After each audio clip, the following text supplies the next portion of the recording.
Hello, everybody. Welcome to the Positive Pessimist Podcast. It's Wrestling Wednesday. My guest today is Joe Russell. Joe Russell is one of the coaches for Team USA Wrestling. He was also a coach at Minnesota and a head coach of George Mason. He also was one of the best high school wrestlers in the country before a motorcycle accident tragically ended his career. But he's a very inspirational guy. I can't wait to talk to him. And without further ado, make sure you subscribe to the channel. I appreciate that. My family appreciates it. And God bless all of you. Let's bring in Joe. Yeah. What's going on, buddy? Not much. Thanks for having me on. Yeah, thanks for taking the time to do this. Yeah, no worries. Are you still, we at the training center today? No, our offices are about a 15-minute drive from the training center. So I'm at U.S Wrestling National Office. Okay, cool. But in Colorado Springs, so. Okay. Yeah, I work at a club called Looney's there sometimes. You ever go to Looney's Comedy Club? Not yet, but when you're in town, let me know. Okay. I'll swing by. All right, I definitely will. TJ Fredericks is kind of who brought us together. What are your memories of TJ? What was he like? Yeah, I didn't know TJ as well as his younger brother, Ty. You know, I coached Ty in college, so I got to know him a lot better, but definitely big names in Minnesota wrestling, so the two brothers, were well known within the wrestling community, and I was real fortunate to be able to spend a lot of time with Ty when he was in his college years. Yeah, I totally meant Ty. I don't know why. I think I said TJ because, one, they're so close, and two, I was just looking at a message from him, but I meant Ty. Great guys, and Ty's the one who said, hey, you need to get on this guy's podcast, and so I trust Ty, so he's got good judgment, so I was like, all right, I'll do it if you want me to. Yeah, what kind of wrestler was Ty? He was a 4-time state champion in high school and came into Minnesota and helped us, Minnesota kind of go to new levels as a program, and was part of a great group of guys that helped raise the level of the room and, helped the team win national titles and move us forward. And in that program, he was very important to that program, and I'm sure he's still very involved with the wrestling program there. Yeah, he's a different breed of cat. I really like both the Fredericks boys. They're just good people in general, and I hope to get to meet him in person someday. They'll make you think, right? They think out the box a little bit and get you thinking. And I'm really looking forward to watching their TJ's boys' careers. They're little monsters. They're already doing big things. Yeah, sounds like they're doing great things. So hopefully I'll get to coach them someday down the line. Yeah, I wanted to ask you, I was, doing a little research on you last night, and I came across a picture of you and Dave Schultz. Did you know him very well? Not super well. I thought we were friends, but I think he was probably just recruiting me because he was coaching in college at the time. So, there was one picture that I cherish to this day is us sitting together at the Olympic Festival in Baton Rouge, Louisiana, and just sitting there chit-chatting, and, I thought we were just hanging out. But he's probably just recruiting me, but I thought we were buddies. Yeah, well, that's what I've always heard about Dave Schultz, was that he was one of those people that made you feel like he was your best friend, and he was just I just had his brother Mark on my podcast. Did you ever get to meet Mark? Yes, I got to meet both of them, and honored to know him a little bit, and Mark's a great one. I'm glad you had him on the podcast because he's got some great stories to tell. Man, I tell people all the time, I'm like, do you realize what that man did in 10 years of wrestling? I mean, he made 5 world teams. He won NCAAs 3 times. He won a California state title his very first year. I mean, just a certified freak. And I feel like people don't talk about him enough. I'm like, how can you guys forget Mark Schultz? Yeah, no, he definitely did some amazing things in the sport. And I grew up in Oregon, so we kind of claim him as an Oregonian too. So even though he won a California state title, we pretend he's an Oregonian instead. So yeah, so you just got back from Tokyo. What was that experience like? That was fantastic. It was my first time being a coach on the Olympic team, so it was kind of a new experience and definitely a different Olympics than anybody's ever had. It was, none of the guys got to go to the opening ceremonies. We didn't go to the Olympic Village. We stayed separate and kept everything different. So it was a lot different in that respect, but what an honor to be with those guys when they're chasing their dreams to be, Olympians. Then to have all 5 guys medal was pretty amazing. It was a unbelievable experience. I just feel super blessed to have been a part of it.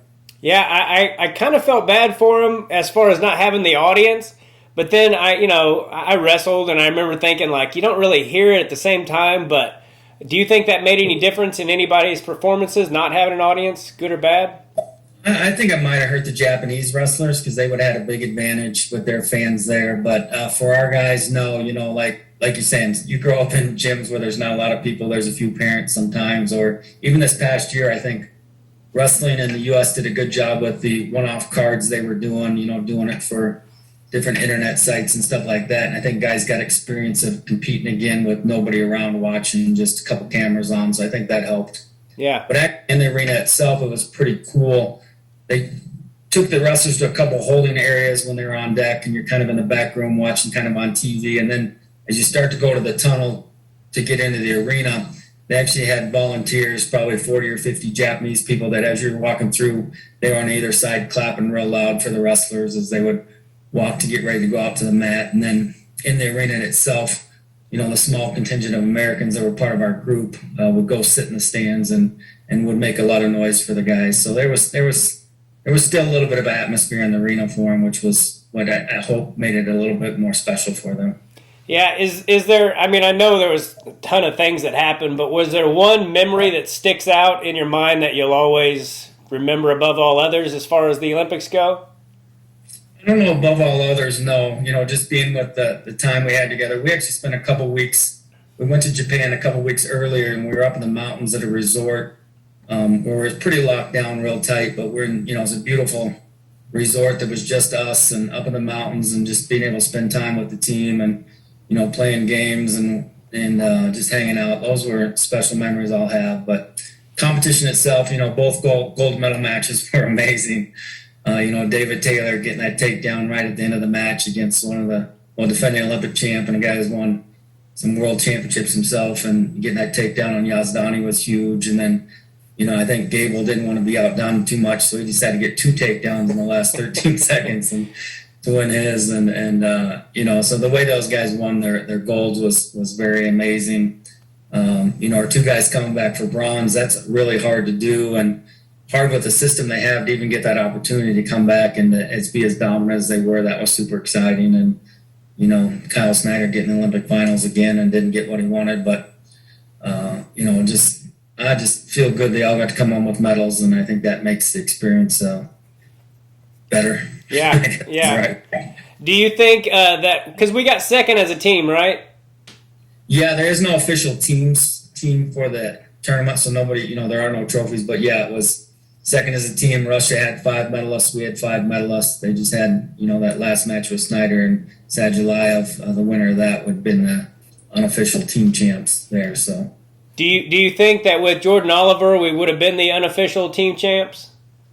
I think at 65 kilos, if Jordan makes it, didn't he make it to the semis of the qualifier to get in, didn't quite get there, but with Jordan there or any of our 65 kilos, we got some really good guys in the United States of America that I really think we could have done well there. And, Jordan compete with any of those guys. So, and he's proved it in the past. So he would have been right in there. It's just, you never know with a tournament like that. They limit it to 16 people now. So it's really even hard to qualify for the Olympics.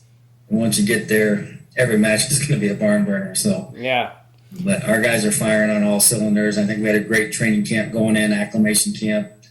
And things were just going right. And we actually stayed at a hotel right across the street from the arena.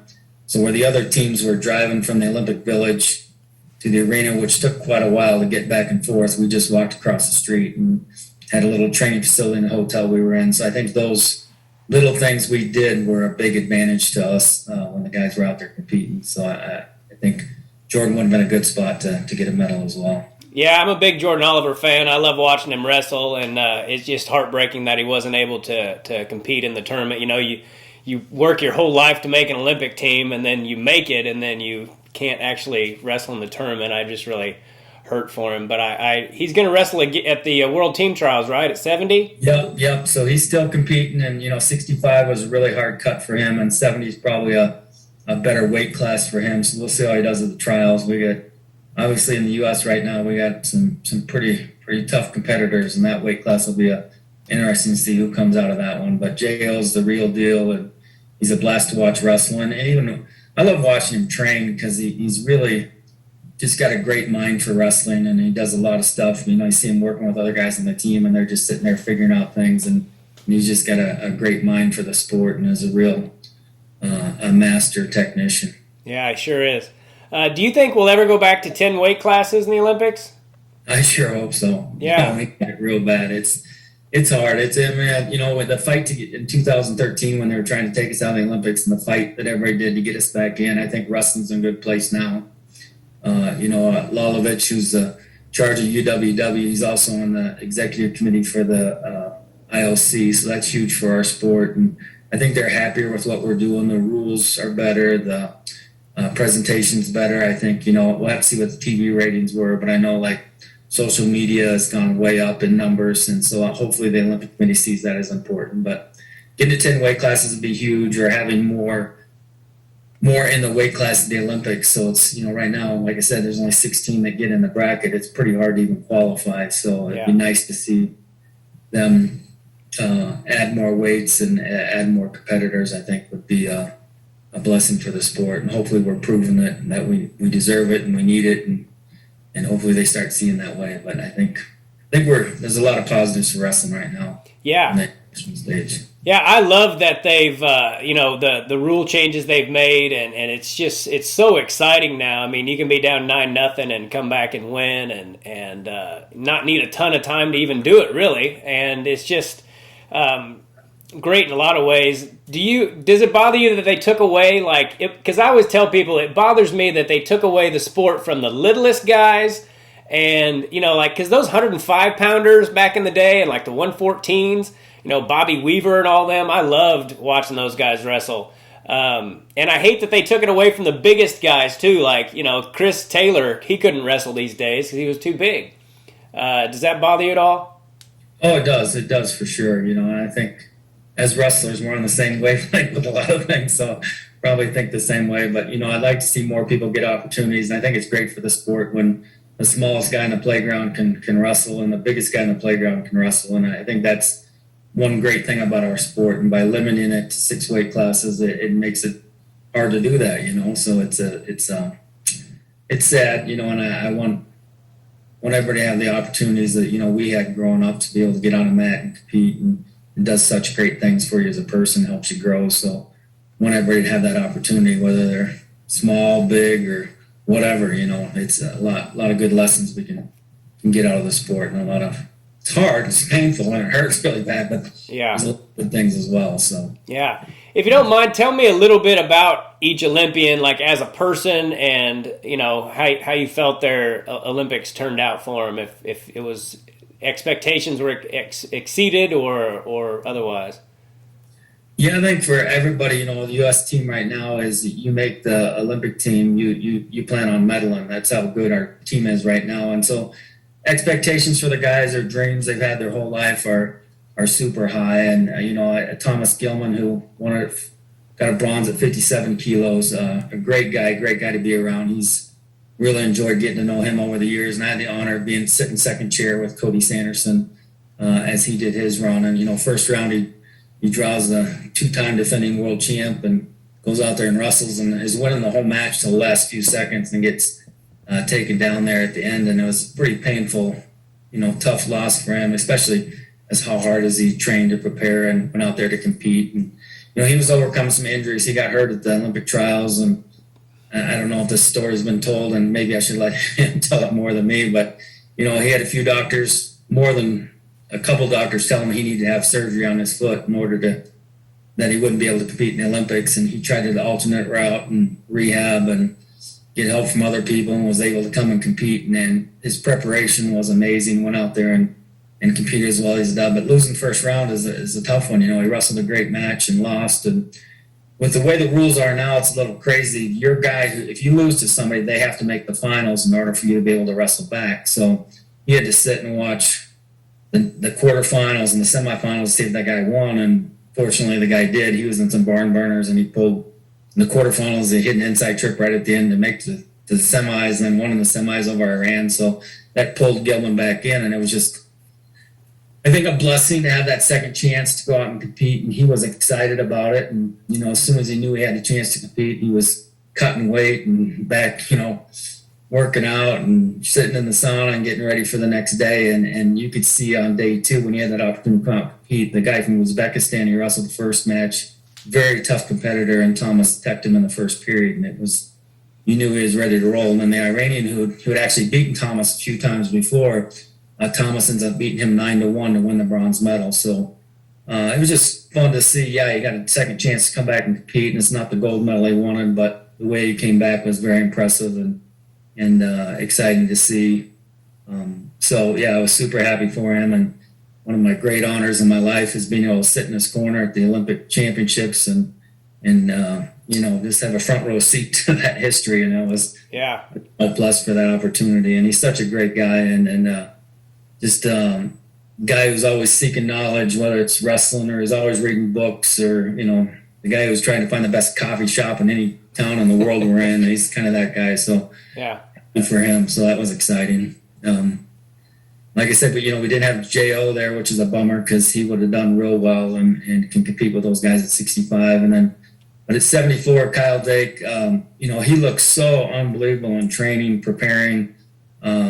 Same thing. He's just taking the sport to a new level. It's like I said it before, that he's like a mad scientist at practice, trying to figure out different ways to train, different techniques, and trying to just revolutionize the sport. So it's been really fun to watch. And he was, I don't think it's public yet, but he was a little banged up going into the tournament and trying to figure out how to wrestle a little bit different to find a way to win it, and ended up losing. Won his first match over Iran, then lost in the quarterfinals to Belarusian.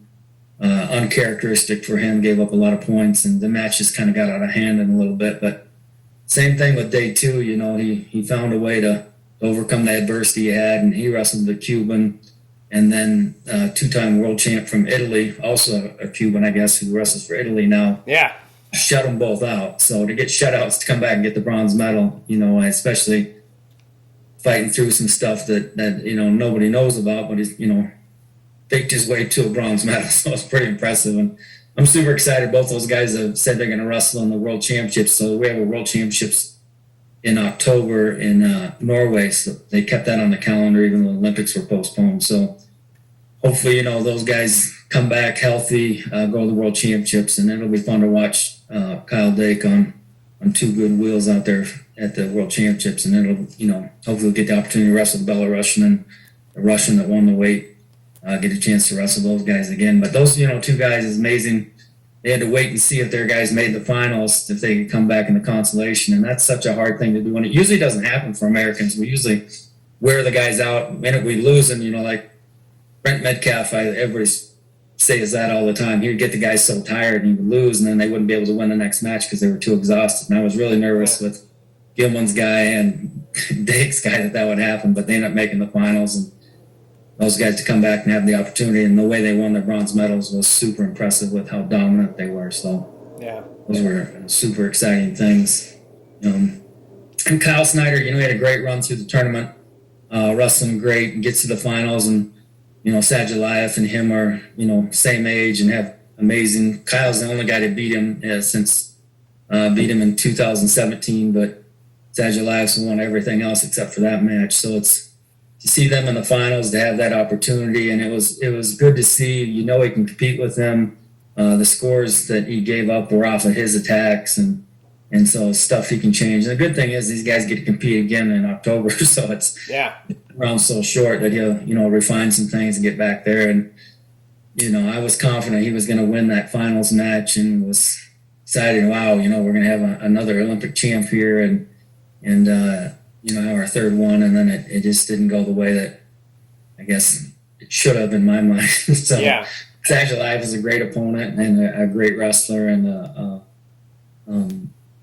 battle those guys had, it's fun to watch, and there's nothing that Kyle Snyder needs to hang his head about for sure, because he competed super hard and is right there with them, and Kyle just keeps getting better and keeps working hard, and I think he'll use it to get better, and I know he already is. He's already, they're already back training, and it's crazy with the World Championships being so soon. These guys didn't get any downtime to relax. It's like home, take a few days off, and now they're back at it again. But Snyder's already trying to figure out what he needs to do to win that match, and hopefully he'll get that opportunity again in October here in Norway. And then, our two champs, David Taylor, just super dominant in the tournament. And it was fun at camp. You could kind of see when we were in the Katsugawa in Japan, it was like David Taylor was really hitting on all cylinders. Like, wow, he's looking good right now. And he went out, his first three guys, teched all three of them, got to the finals, and Yazdani, defending Olympic champ, and David had beat him in 18 in the World Championships, but Yazdani had won 16, 17, and 19 when David wasn't there. So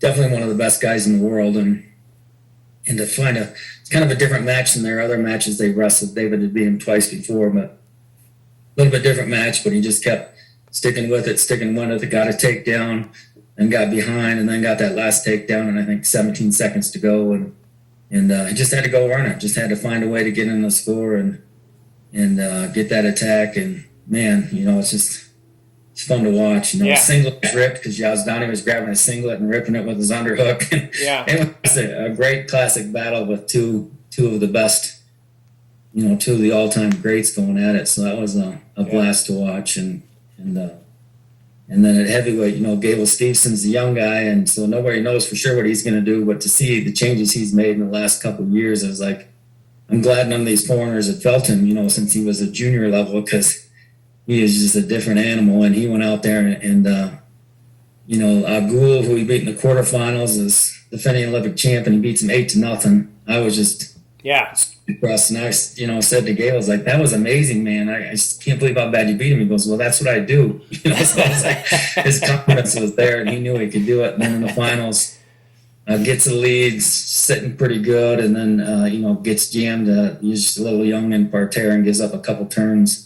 So he had to come back and get those two takedowns right at the end. But, man, he sucked it up, found a way to get it done. And to beat a guy who's won the last 3 world championships with 2 takedowns in 13 seconds, that's stuff you don't normally see. But he went and got it. And, I got to sit second chair with him as well. So Brandon Agam was sitting in his corner, and I was right behind him there. And I had the flag, and I didn't want to jinx anything. So I had the American flag stuffed in my bag because I didn't want to jinx anything. And then when he gets that takedown with no time on the clock, I just panic, like, I gotta find this flag. Where's this flag? So I'm not even able to celebrate and jump up and down and cheer for him. I'm just digging for the flag right away so I can get it up to him on the stage and have him be able to walk around with the flag on the mat. And the way he won just was a blast to see and to be a part of. So I see that's from the tournament, that kind of stuff happened. Was kind of, I guess, a short synopsis of that, and my thoughts on their competition for those guys. So any other questions on that? Or well, I was just going to say that Gable Stevenson, he makes it look so easy, and I'm like, it's not that easy,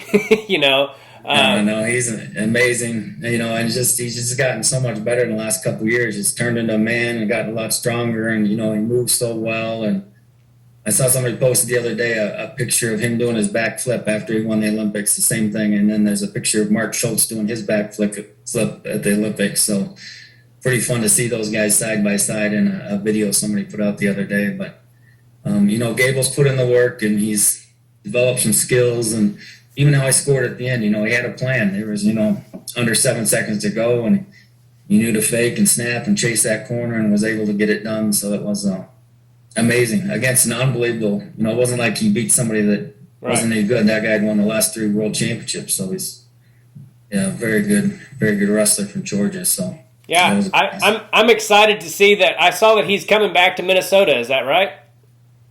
Yeah, I think he's got a lot of opportunities right now. So we'll see everybody's hitting him up right now. So the poor guy's phone's probably going off the hook. And I saw he was met with the UFC, WWE, Bellator all last week. So, he's been busy and getting a lot of offers. But, I think there's a lot of hope he'll, stay in college and compete. And as one of the guys at USA Wrestling, I hope he keeps wrestling freestyle as well, because he's a special and a blast to watch compete. And I'm just so honored that I had a front row seat to watch him win the Olympic championship. So it was a blessing. But we'd love to have him back, and I know at Minnesota and get that degree. And as a Minnesota alum and a guy who used to coach there, I would love to see that. But he's got a lot of great opportunities, and I just wish him the best and hope that the great things are in his future. So whatever he decides, there's going to be some some great, exciting things for him. Yeah, I selfishly hope that he wrestles for 10 more years in USA Wrestling. You know? Don't we all? Yeah, I mean, how cool would that be? He could be one of the best ever. What about the women? The women, did you get to spend much time with them? Yeah, it was pretty neat this past year. We spent a lot of time with the men's and women's teams were together. So we actually did some joint camps getting ready for the Olympics. Our first camp right after the trials we did together at a resort out in Colorado Springs here. And I think that kind of bonded the team a little bit. And then we did another camp in Atlanta together where the women Greco and men's freestyle were all together.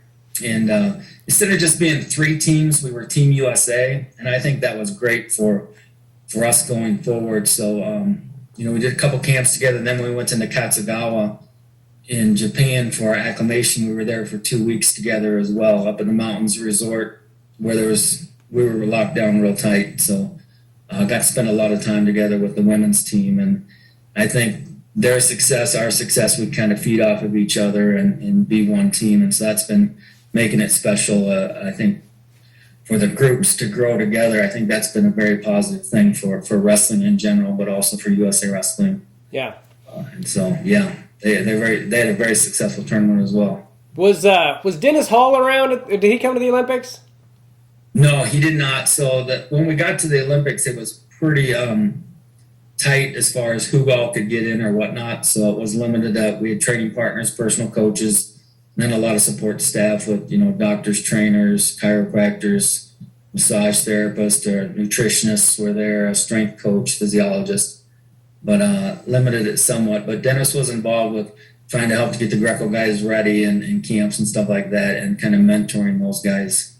So he's a great voice to have around whenever you can get him around the teams for sure. Yeah, I had him on the podcast, and we've become friends, and I just think the world of Dennis Hall, and what a freaking warrior that guy was. Yes. He's another guy that people don't talk about enough, in my opinion. That I'm like, man, you guys are forgetting about Dennis Hall. He's one of the best Greco wrestlers we ever had, and what an intense person. Like even when I talk to him on the phone, I'm like a little scared of him.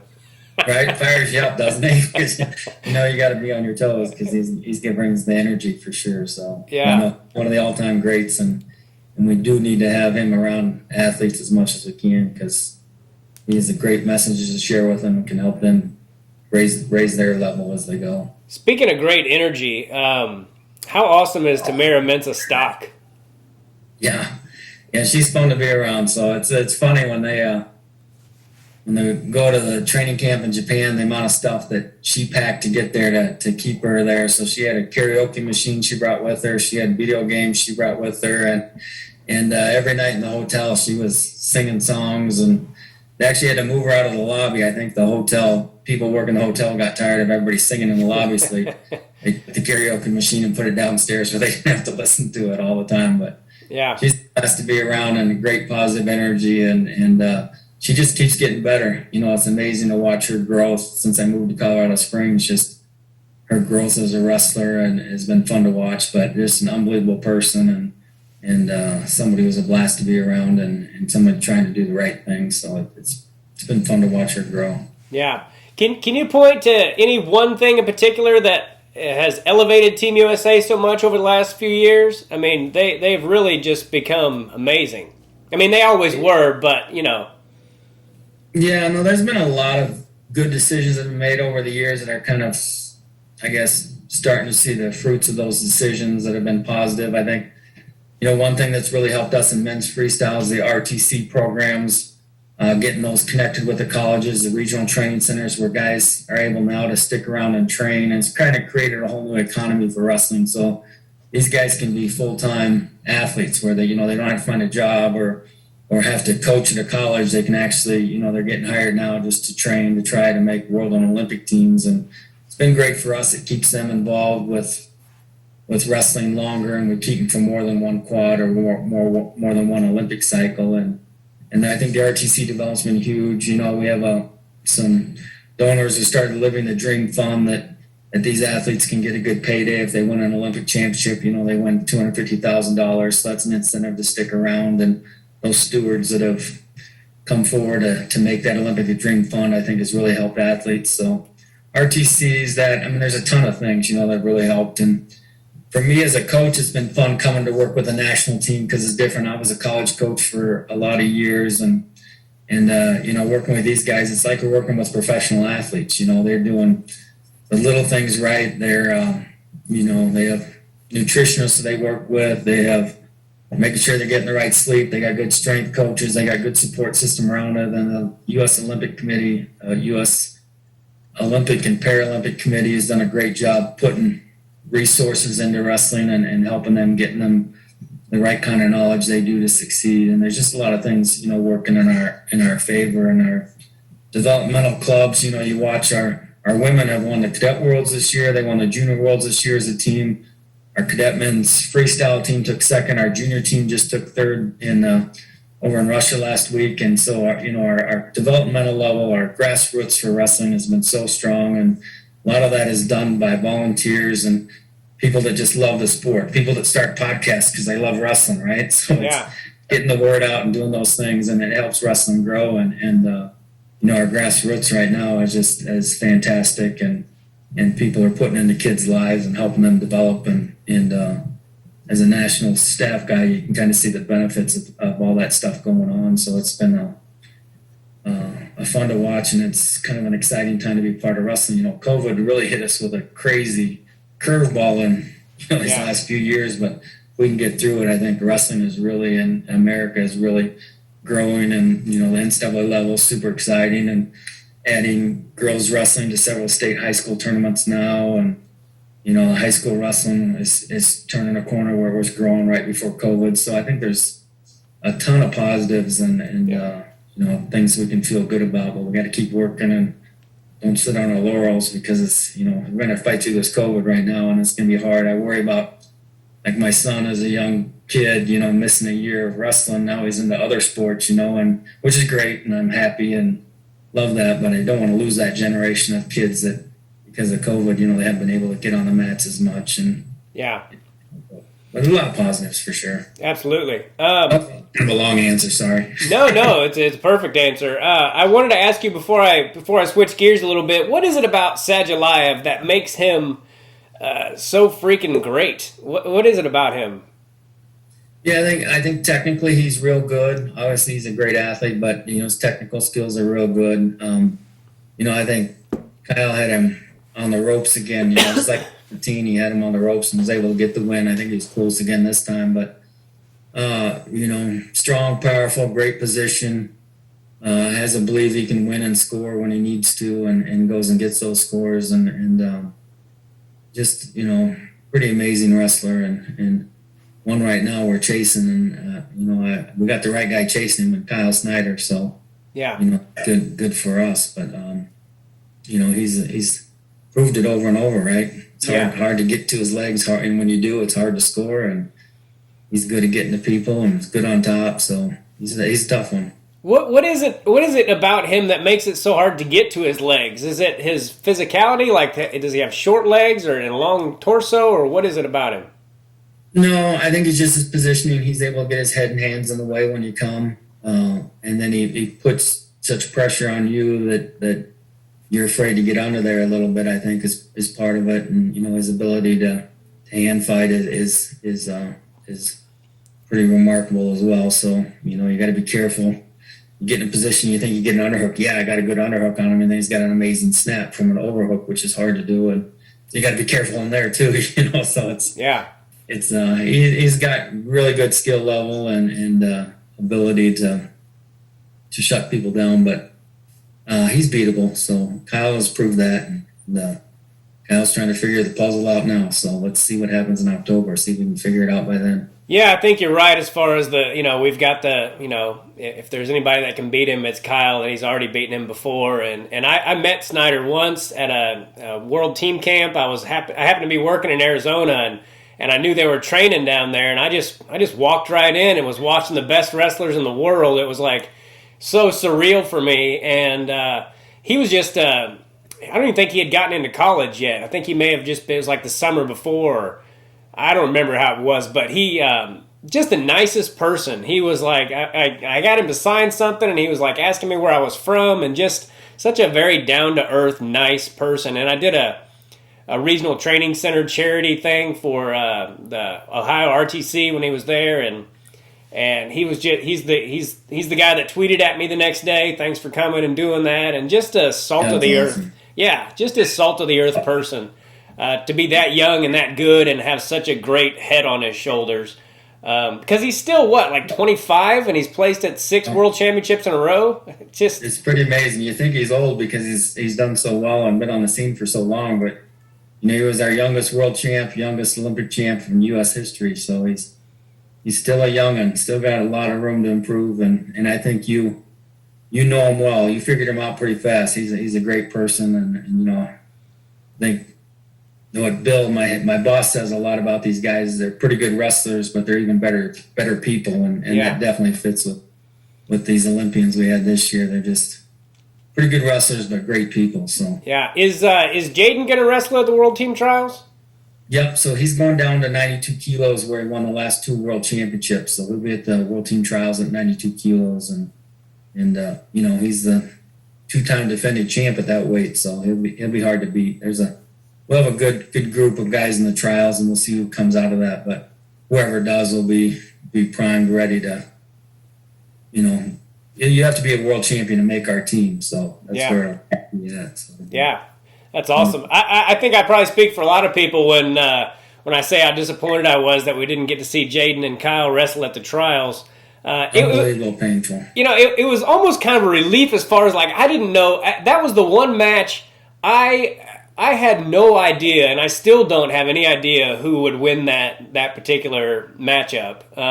And you probably can't say what you think. No, they're both fantastic wrestlers, and it would have been a joy to watch. And you wanted both of them to have that opportunity, right? Kyle wanted to make the team by wrestling Jaden. That's his 2-time defending world champ. That's who you want to go against to make the team, and Jaden not have that opportunity is unbelievable, painful, and it's a tough situation. He's working through a lot of things and handling as best he can, and he's got a chance to make a world team, which that'll ease the sting a little bit. But it's a tough, painful thing, and I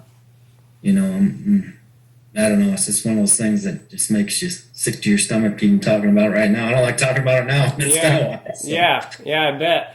Well, great people. Switching gears a little bit, tell me about your own career. When did you start wrestling?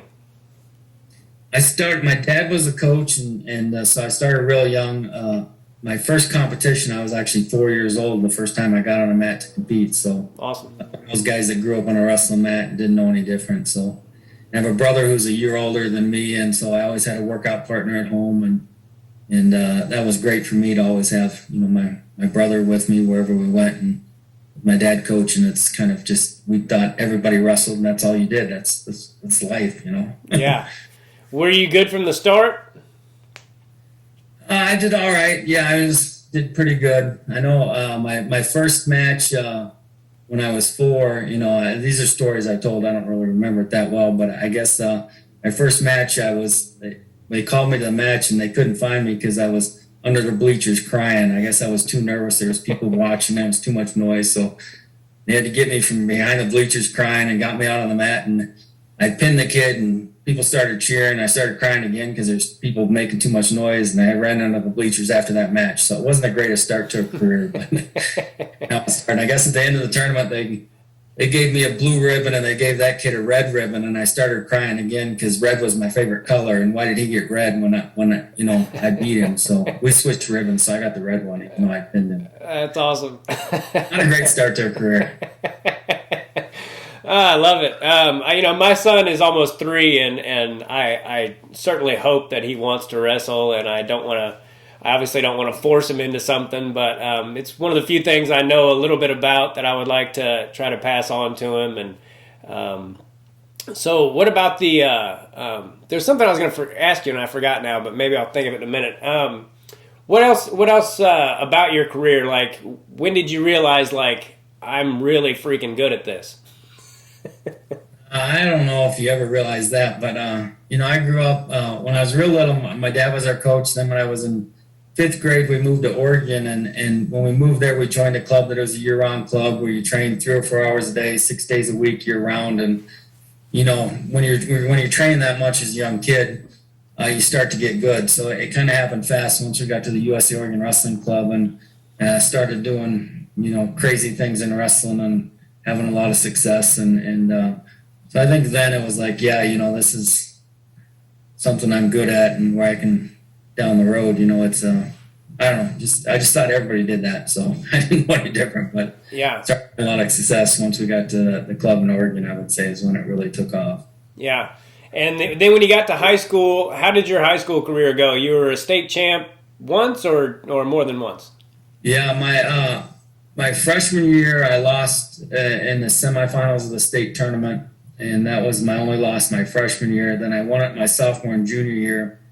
Then my senior year, I got hurt, so I didn't compete my senior year. But so I won it my sophomore and junior year. Yeah. Do you mind telling me a little bit about your accident? Yeah, no, not at all. When I was my junior year, I would say is kind of my dream year in wrestling. Winning the state high school title. I won both styles at junior nationals that year. I was on the junior world team that year for the U.S. and just kind of having an amazing year. I actually took fourth at the U.S. Open that year as a 16-year-old, and then was third in the senior world team trials that summer. So doing things that most kids don't normally do at that age, just having unbelievable success. And went to the Olympic Festival in Louisiana, wrestled there. Ended up my last match at the Olympic Festival, wrestled Andy Saris, who was on our next Olympic team. So I was right there with where I wanted to be on the Olympic team, and I beat Andy Saris at that tournament. And then after that tournament, came home, was getting ready to go. They were going to take me as an alternate to the World Cup. A few months later, they said, probably take you to the World Cup. So I went home to train, and my brother, coach, and I went for a run.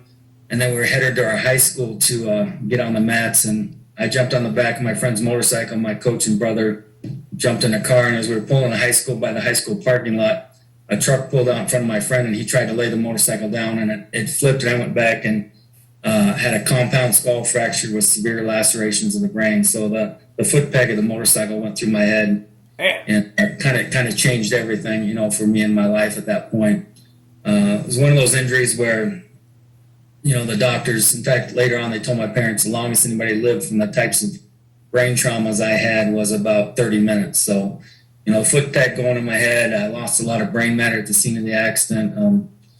Just a lot of problems, and they didn't expect me to live at all. But God had a different plan for me, and I was real lucky when I got to the hospital. The neurosurgeon actually heard of me as a wrestler, and he went and did some, experimental stuff. And they said and the medical report says after a heated debate, he went in and tried to pick out every piece of skull he could get out of my brain and picked it out. And he said it was like putting a jigsaw puzzle back together. And then he glued it on my head just in case I lived so I could maybe wrestle someday. They're like, it's a waste of time. He's not going to make it. Just cover it up and we'll put a plate in later. But, he went ahead and did that. And because I was young enough, my skull was still growing, that it would make, where it'd still be hard. So, it was kind of crazy accident, right? One of those things that was pretty crazy. And as a result of the accident, I was, in the hospital for a few months, and my whole left side of my body was paralyzed, and I never got that all the way back. So like the lower part of my leg, my ankle, toes don't really work. So that made it hard to compete down the road, but, was able to come back and compete and did terrible. I was never good again, but did come back and wrestle and been blessed to have the greatest job to be able to coach these guys at the Olympics now. So it's pretty amazing what wrestling has done for me and helped me get through a lot of those crazy things in life. So that's kind of the short version. Well, before your accident, to do what you did at that age, that's just blows my mind. What was it that made you so good? I think I had great coaching, great people around me. Like I said, I had my brother who was always a training partner at the club I went to in Oregon. They just, I just assumed I was supposed to win, right? So they just kind of convinced you that you train this hard, you work this hard on technique, you spend less time training, you should win. And I guess I kind of believed my coaches, and that's won a couple of age group world titles. That kind of helped you start believing, okay, I keep with the best guys in the world, and then starting to compete with the older guys in the U.S. It was, I don't know, you never know. I don't know why it was, or Yeah. just kind of expected it, I guess. And I think that's a lot of the sport, right? If you expect to win, then you got a chance to win. If you expect you're going to lose, you're probably going to lose, right? So yeah, it's so mental. Just brainwashed us. It's so mental. What weight were you? I was middleweights back then. I was before I discovered McDonald's, so I was in 157 was the weight in high school at my last year. Okay. So you were pretty big too for to be doing that well. I mean, I imagine those guys were just strong as heck. Because you're wrestling grown men at that point, U.S. Open and all that. Yeah, when you're a kid, you don't know any better, right? So I think that worked out pretty well for me at the. There's good wrestlers you come against, and they're strong, good technicians, and I had to be strong and technically sound to compete with them for sure. So they didn't think you were going to survive, and then obviously you did. How long was it before you were able to walk again? I was in a coma for a couple weeks and then in the hospital for a few months, and slowly things started to come back. I was real fortunate. On the left side of my body, the first thing that came back were my fingers, my hand, and that's usually one of the hardest things to come back. So that part of my brain, once the swelling went down, was still there. But the lower part of like I said, my ankle and toes, that took longer. So it took me a while to try and learn how to walk. And I got out of the hospital a couple months after being in there, and I was hobbling around. It was, one of those things where I just tried to work on it every day, and slowly things started to come back. It's kind of a crazy thing. I remember I lay in their bed for a long time, and I remember the first time they tried to sit me up, because you lay flat for so long, they were trying to sit me up, and the physical therapist is sitting me up and getting higher, where I'm almost sitting up, and then I threw up everywhere. It was like being on a wild roller coaster ride. It's like that head rush you get. But kind of starting there, and then just slowly trying to work on getting balance, and then shuffling. And they had this little thing I'd walk around all day long, where it's just kind of bars you could hold on to and kind of learn how to move your legs again and start walking. And started with that, and just did it.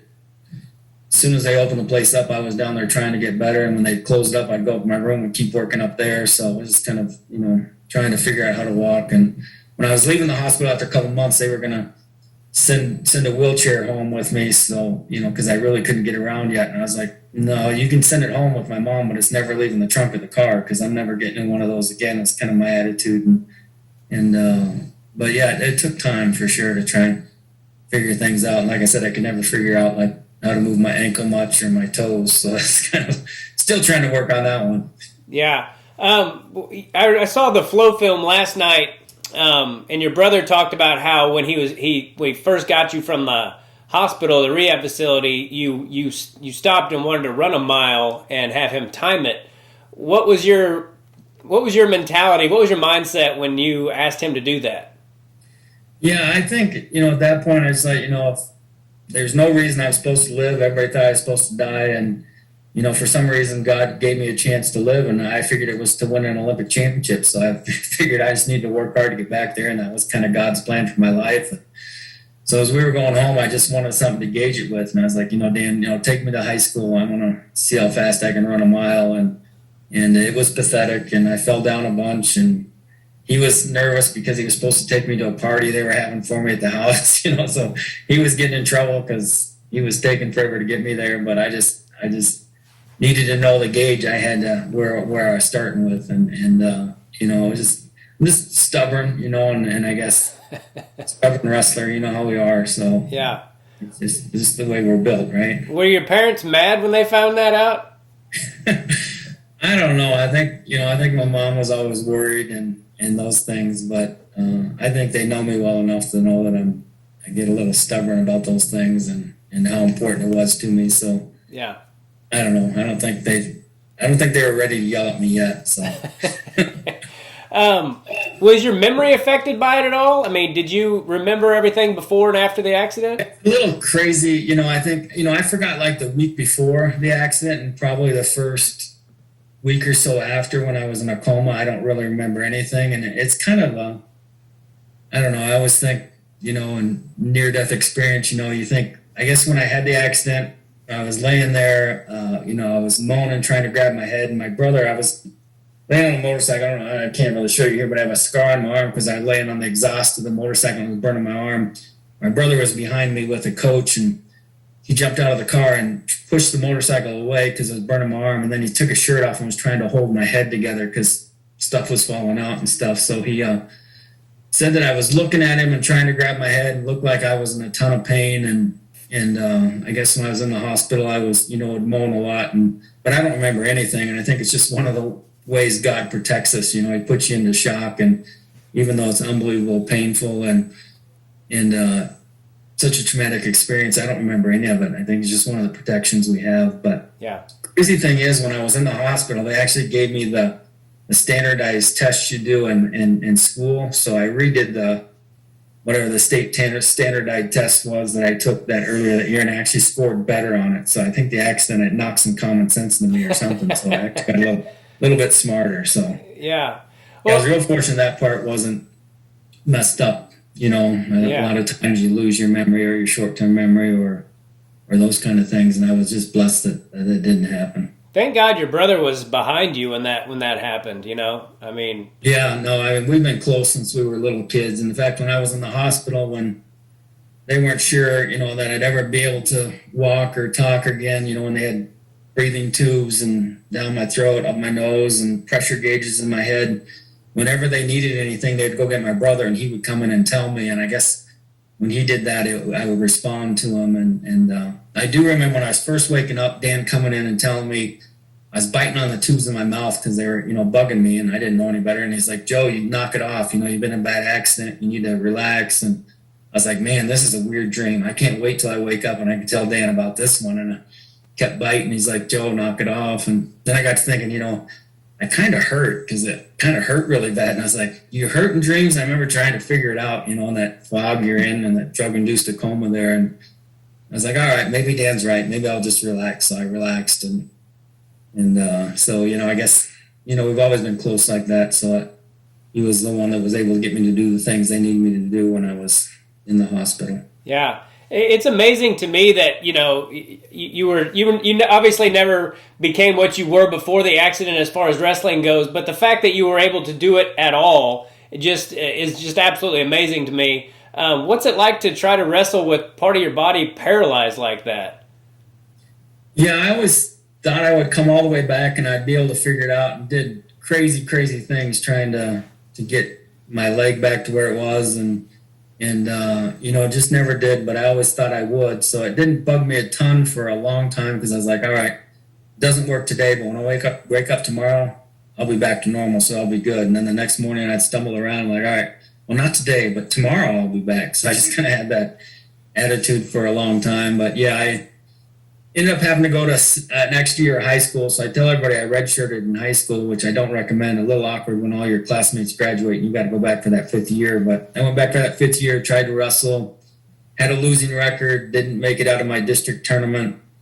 And then I was real fortunate that Jay Robinson was the head coach at Minnesota at the time, and he was crazy enough to still recruit me to Minnesota. And he's like, if God brought you back this far, what's the big deal with you winning a national title? I was like, all right, I've got to go wrestle for that guy because he believes I can come back too. And went to Minnesota, and I never won a varsity match at Minnesota.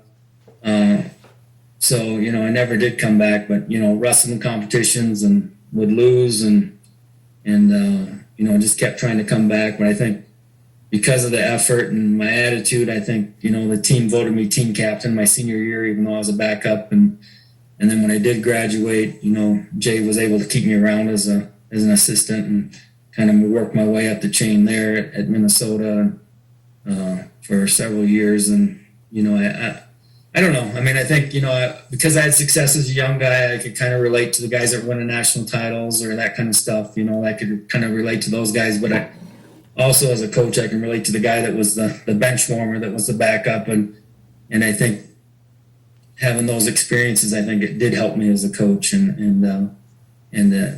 there has been a lot more good from the accident as bad has come from it. And one of those things was being able to coach more guys on your team, I think I had that ability because of it. Yeah.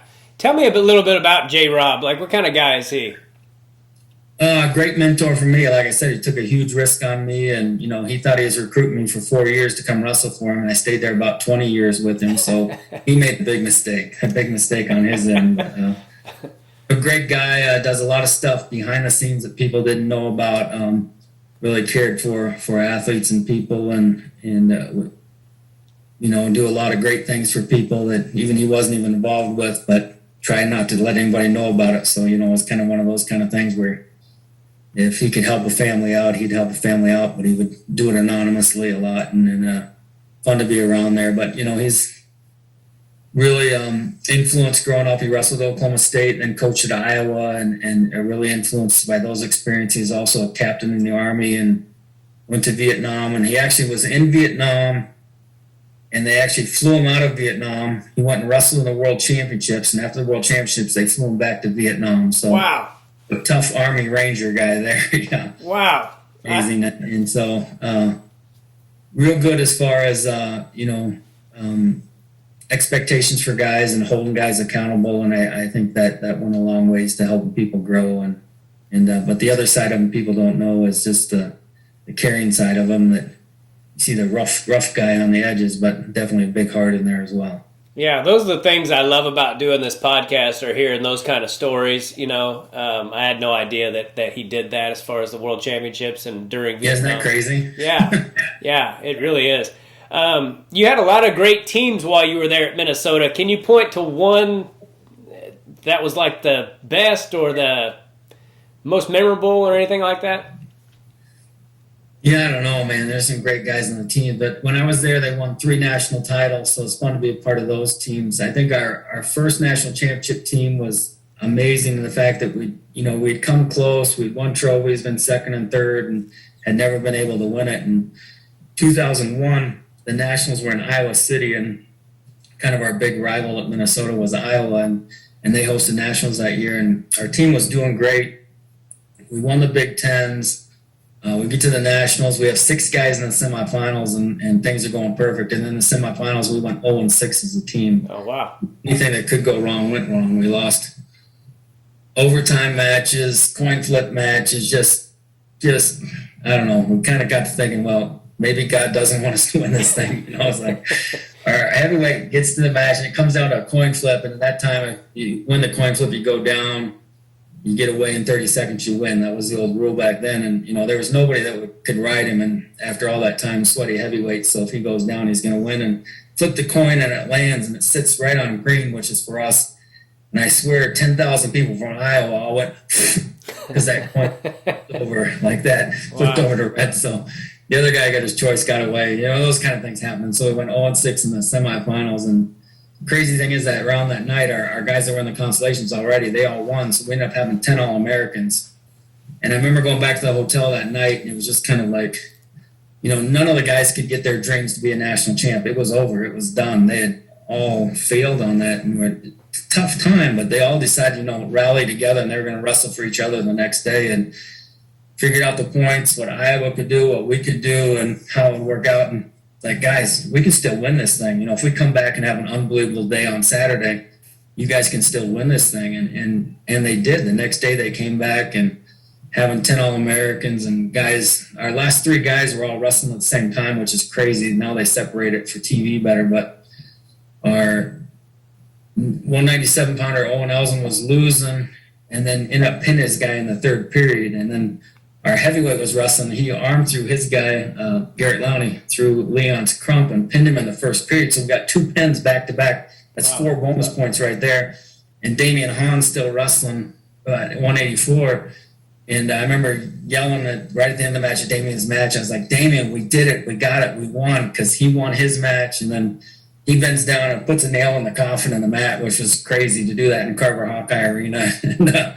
And Damian did that. It's like we knew we had won at that point. Even though they had finalists, we knew we had enough points to win it. And then it was pretty amazing how they came back and won. It's the only time ever that a team's had 10 All-Americans, and it's the only time a team's won a national title with no national finalists. So pretty amazing team effort those guys did. Even though their dreams were dashed as individuals, they came back and fought for each other. And that was a pretty amazing time right there for sure. Yeah, you guys had some monsters, especially the upper weights in Minnesota, like Damian Hahn and Tim Hartung and all those guys. They were just freaking, yeah, that was awesome. Do you remember, like, can you point to like your best match before your accident, and then did you have one after your accident that you're like made you think like you were going in the right direction, or your best match after you got hurt?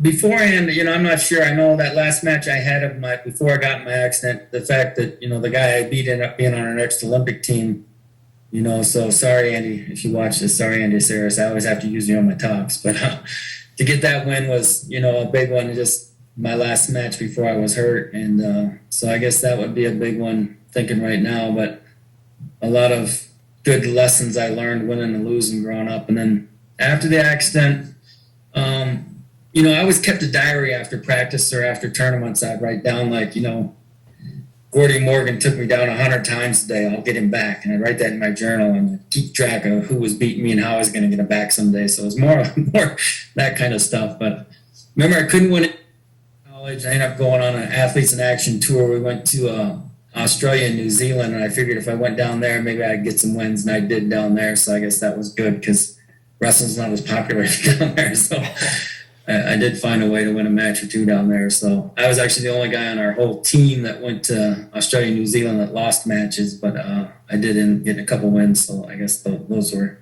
memorable because I hadn't won for so long. Yeah, it's freaking awesome. I won't keep you on here all day, but I want to ask you about a couple people. What makes Jordan Burroughs so special, and how good do you think his chances are to win another world title? I mean, he has to make the team first of all because 79 is pretty loaded. Do you like his chances? Yeah, looking at our world team trials, I'm pretty excited just looking at the guys that have signed up to try out to make the team, and every weight is going to be a barn burner and a lot of pain.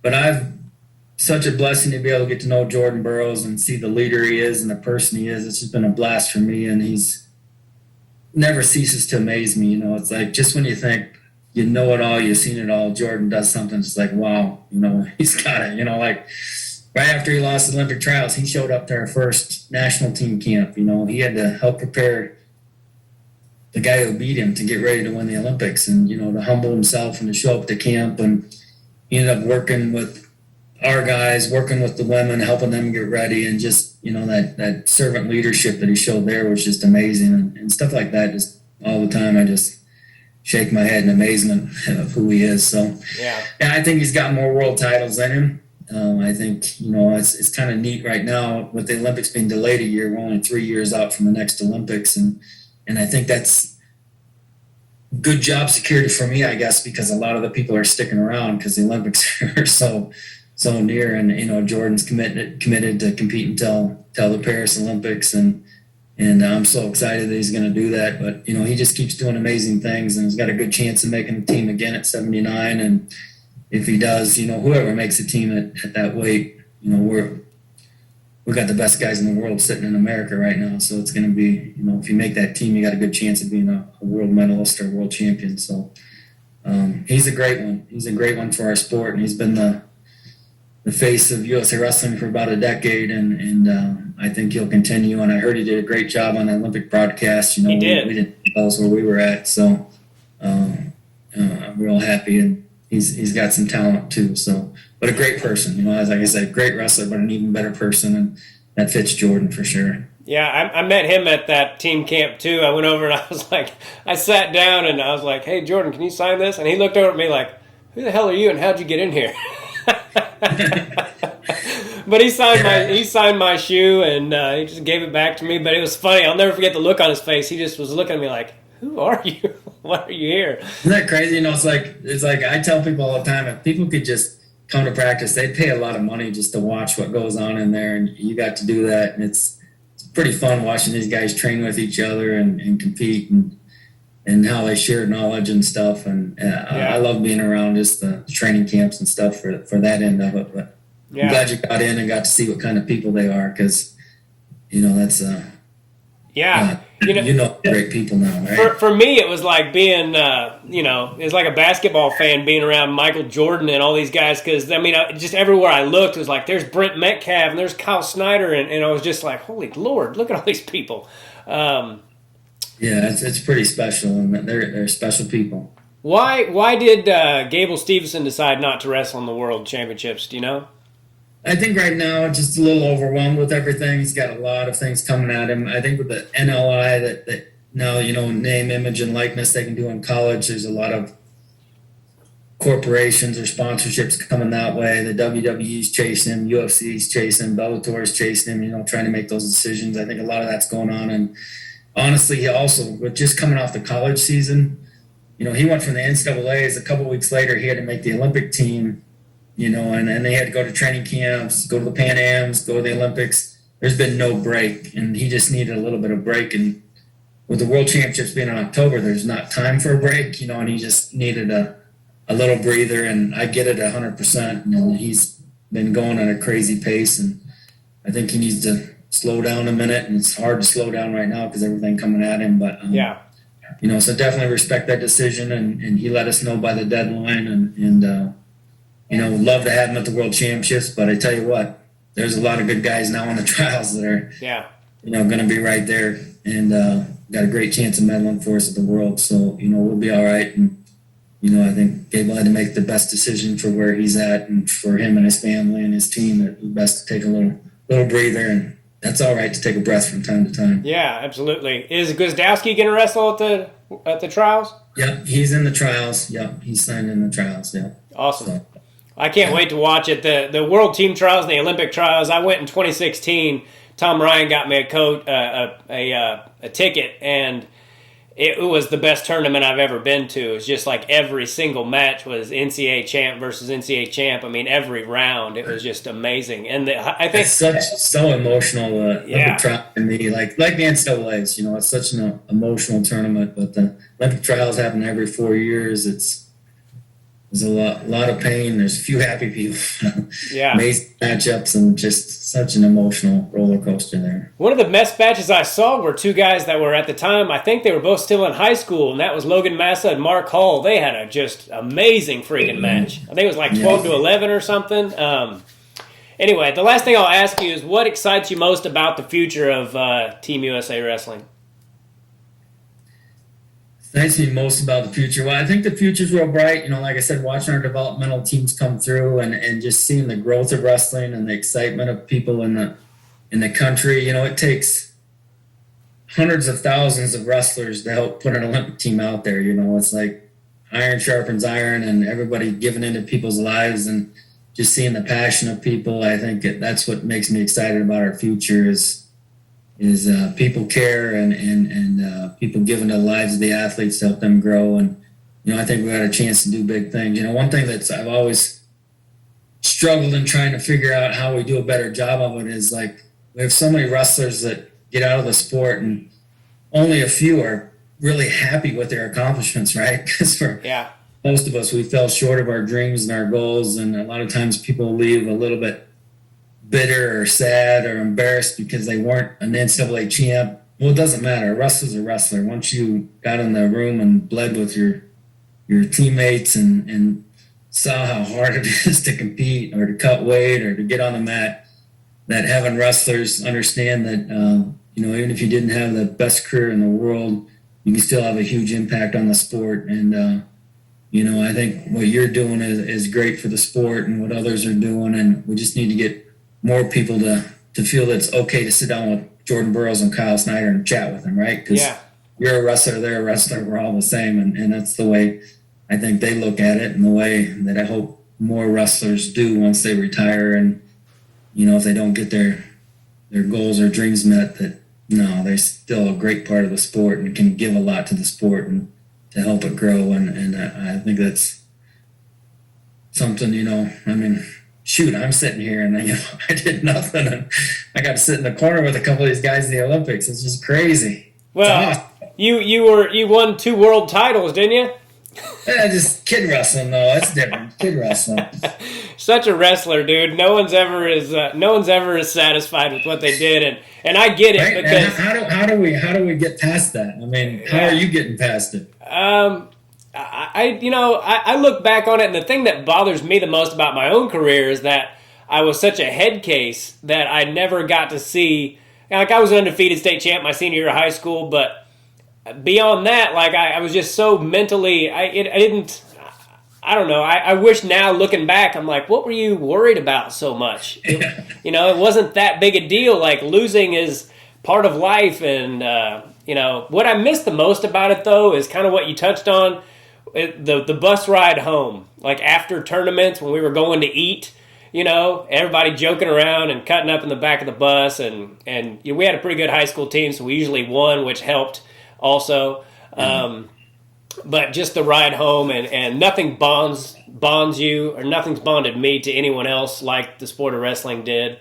So that's what I miss the most about it, and that's what I hope my boy gets to experience someday. And so yeah, I can't tell you how lucky I think Team USA is to have you because of all your experiences. And I think, as painful as it was, that was God's plan for you, and everything, if you look at it the right perspective, does happen for a reason. And so I can't thank you enough for taking the time to do this, and your story's amazing. And I got chills when you were telling part of it, and especially running that mile. That might not be a big deal to you, but after going through what you went through, and just picturing you getting up after falling down and all that, that exemplifies wrestling as good as any story that I could hear. That you ran that mile, and it doesn't matter if it took you 27 minutes. It's freaking amazing to me. So I appreciate it, and I feel really blessed to be in the position I am, and I know wrestling had a big part of impacting my life and put me on the trajectory I'm on today. So it's a blessing for sure, and I appreciate you putting up with me for the past hour. No, man, you are awesome. I really appreciate you doing this, and maybe I'll have you on again sometime. We'll talk about the World Championships or something after they're over, and because it's great to have an insider perspective. Somebody that's so close to those guys. I'm pretty jealous of the position you're in. So I know I'm lucky, so I appreciate it, and hopefully you can get to the World Team Trials or get to watch some of these competitions. Love to get a chance to shake your hand and say hello, and appreciate what you're doing. You bet, man. I got to go to the World Championships when they were in Vegas. My wife and I went, and it's just electric. Those guys are like, it's almost like that movie Bloodsport, but they're wrestling, I mean, that's how good those guys are. Like, I remember, like, patting somebody on the shoulder. I think it was Franklin Gomez. And I remember just, like, patting him on the shoulder and being like, telling my wife, I was like, these guys they're just made out of brick. They're so, it almost hurts your hand just patting them. Like, geez, these guys are on a different level. And the excitement in there, and I remember cheering for the Iranian guys because if he won, he pulled Tony Ramos through. And isn't that crazy? Yeah, you have to cheer for those guys. Yeah, people are looking at me like, why are you cheering for the Iranian? I'm like, we need him to win for Tony Ramos. And then they're like, oh, okay. And then they all started cheering. And the last thing I'll tell you before I let you go is my wife. I knew I was going to marry her. Helen Maroulis was in the finals, and she needed one more turn to tech her opponent. And my wife, who she would have played on the Olympic badminton team, but she kept playing. She played in Junior Worlds and all that. So she's really quiet and reserved, but she stood up when Helen needed one more turn, and my wife stood up and she goes, "Finish her, Helen!"